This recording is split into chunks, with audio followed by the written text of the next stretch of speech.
teksa shkojmë tek qytetarët, shpeshherë është krijuar një perceptim që si djathta, si e majta shpeshherë bëhen bashkë dhe kjo ndoshta u pa edhe në seancën e fundit plenare ku u bashkuan votat për bordin e paqes ku dhe Shqipëria është me ftesën e presidentit Trump do të jetë pjesë e saj. A është kjo një perceptim apo është një realitet që ndoshta edhe i frenon qytetarët për të marrë pjesë në votime, për të përfaqësuar një forcë politike, në këtë radhë opozitën, duke qenë se ka më së shumti nevojë edhe për vota gri. Unë mendoj që çdo shqiptar e ka të qartë që dëshira më e madhe e kryeministrit Rama është që Berisha të jetë gjithë jetën kreu i opozitës. Kjo është garancia e tij më e madhe për të ruajtur pushtetin e tij dhe pa diskutim të vazhdojë jetëgjatësinë e leadershipit në kryet të shtetit shqiptar dhe në kryet Partisë Socialiste. Për sa kohë Sali Berisha është në kryet Partisë Demokratike, PD-ja nuk ka asnjë shans që të fitojë mbi Partinë Socialiste. Si një mbështetëse e së djathtës, e opozitare, rebele, në thonjë se nëse mund ta quajmë kështu, sa shpresë keni nga zgjedhjet që do zhvillohen në pranverën e këtij viti brenda Partisë Demokratike? Unë kam besim të madh te institucionet e drejtësisë, kam besim të madh tek faktori ndërkombëtar, kam besim të madh te demokratët, të cilët pa diskutim do kërkojnë ndryshimin, do kërkojnë që PD-ja të jetë më e fortë, do kërkojnë që PD-ja të jetë fituese dhe pa diskutim fituese mund ta bëj vetëm një individ i cili hyn atë garë për të fituar. Koha ka treguar që Berisha garoi 2 herë dhe të dyja herët humbi, kështu që mundësia e tij praktikisht është djegur për të garuar një herë tretë në optikën time. Si një avokate me profesion, janë 2 komisione parlamentare që do të ngrihen, janë ngritur dhe që janë të rëndësishme edhe për më vonë, kur do të kemi një garë elektorale siç është edhe reforma territoriale dhe ajo zgjedhore, që duket se opozita dhe Partia Demokratike e ka bojkotuar. Çfarë do sillte kjo, duke qenë se edhe nga e kaluara koha ka treguar që ka qenë dëm të opozitës? Nuk është në një risi që t'i bojkotoj sërish, nuk është që leadershipi do zgjidhje reale, nuk është se leadershipi do fitore.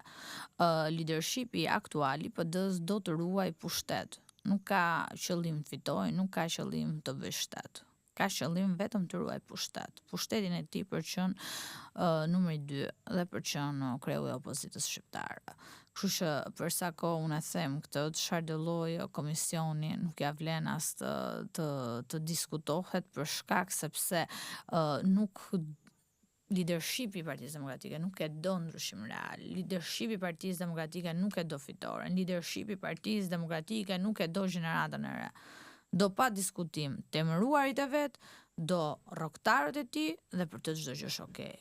Nuk është okay për demokratët e thjeshtë, prandaj kur e nisa thash kam respekt madh për ato protestues, të cilët dalin aty për të drejtat e veta dhe kanë gjithë drejtën e botës të protestojnë si qytetarë të lirë. Në kurriz të çfarë do lloj afere korruptive që bëhet ndaj shtetit shqiptar. Duhet të ndonë që pushteti të konsumon, duke qenë se Partia Socialiste ka 13 vite në pushtet, e marrë në qenë që është konsumuar, por nga ana tjetër është opozita që edhe protestuesit, edhe mbështetësit duket se janë të lodhur. Sa e rëndësishme është që të frymëzohen ata, ju jeni në bazë, keni takime me mbështetës me demokratë. Sa e vështirë është për ju? Jeni shumë i saktë, edhe unë ato do aprovoja që pushteti të konsumon. Ka konsumuar ato që pa diskutime kanë pasur, që janë Rama dhe Berisha. Gjatë gjithë kohës kanë qenë pushtet. Kështu që kur pyet në kontekstin e qeverisë nuk diskutohet, po bashkë me këto në qeveri është dhe Sali Berisha.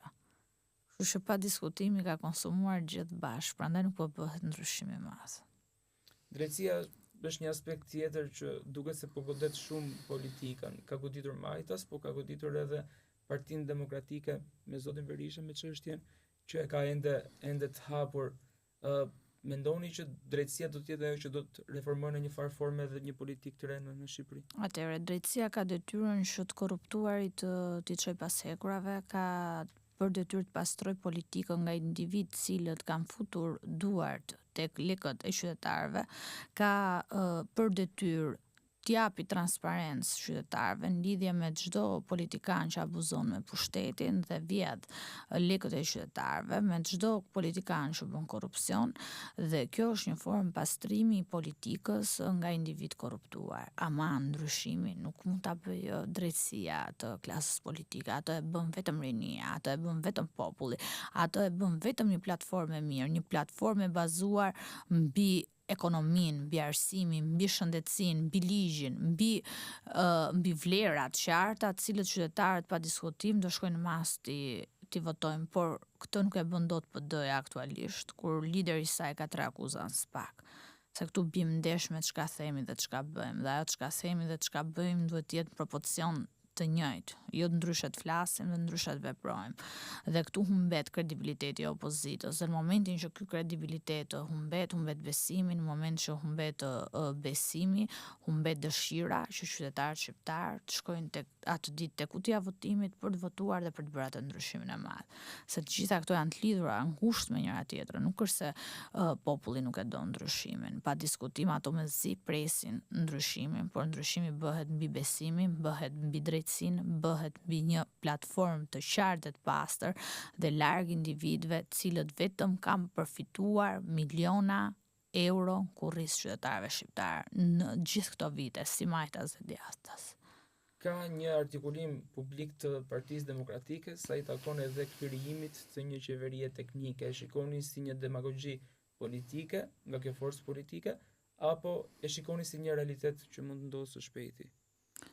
Realisht në gjithë skandalet që kanë ndodhur qeverisë Rama, gjë e dur do ishte pa diskutim zgjedhjet e parakohshme. Por edhe zgjedhjet parakohshme të hynte nesër PD-ja do t'i humbte, sepse PD-ja aktualisht leadershipi i saj ka luftën me faktorin ndërkombëtar dhe pa diskutim ka dhe luftën me institucionet e drejtësisë. Dhe duke qenë përballë këtij momenti, unë mendoj që prap PD-ja nuk është gati për të hyrë në zgjedhje, pasi nuk ka pranuar të vërtetat e veta, nuk ka bërë riformimin e partisë, nuk ka hapur një proces të saktë, të rregullt dhe nuk ka se si të ngrejë besimin dhe frymën tek individët që ta votojnë në masë Partinë Demokratike. Nëse mund t'ju pyes në aspektin tuaj personal, është një nocion i ri brenda Partisë Demokratike, siç ka thënë edhe zoti Berisha, lidhur me zotin Saljani, që thotë është vetë përjashtuar. Ju ndiheni e vetë përjashtuar nga Partia Demokratike apo e përjashtuar? Unë për shpifjet që Berisha bën ndaj çdo kundërshtari, nuk dua t'ja jap asnjë lloj koment, sepse shqiptarët ja kanë dhënë përgjigjen, ja kanë dhënë me votë 11 maj, duke i thënë që klasa e vjetër politike, temëruarit e tu, shokat e tua, ne nuk i duam. Dhe prandaj rezultati ishte aq i thellë për Partinë Socialiste. Termat e vetë përjashtimit, ai pa diskutim i shpik në çdo moment kur zëri është ndryshe, kur nuk bie në konform me atë çka kryetari do, dhe pa diskutim ai shpik këto terma, por këto terma që të zbatohen duhet zbatoj Berisha Nenin Basha. Kur zbatoj Berisha Nenin Basha do vetë përjashtohet Saljani, unë ose përjashtohet dikush tjetër. Sepse hierarki nuk mund t'ja tregosh vetëm antarëve dhe mos ta respektosh te vetja. O ka një hierarki, o ka një strukturë, o ka një procedurë që respektohet dhe është e njëjtë për gjithë, ose nuk ka fare. Dhe kur kryetari i thyen këto rregulla, pse mos t'i thyej zoti Saljani, unë apo dikush tjetër? Zgjedhjet mbaruan, Berisha vazhdon akoma. Neni Basha nuk ekziston për momentin. Së fundmi ka mbirë një ide, një iniciativë e një grupi qytetarësh, le të themi, shoqërisë civile, për të bashkuar të gjithë kampin opozitar me gjitha partitë kryesore që përfshihen në të. E shikoni shpresëdhënëse? Unë përgëzoj çdo individ i cili merr nisma të tilla për të mirën e Shqipërisë. Janë nisma të cilat ndërmerren nga intelektual, por që nuk e shoh me shpresë. Arsyet.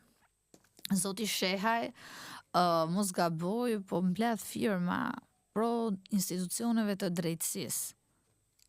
Dhe pa diskutim që ai thot unë mbështes drejtësinë. Ndërkohë kemi liderin e opozitës që artikulon SPAK-un në organizat kriminale.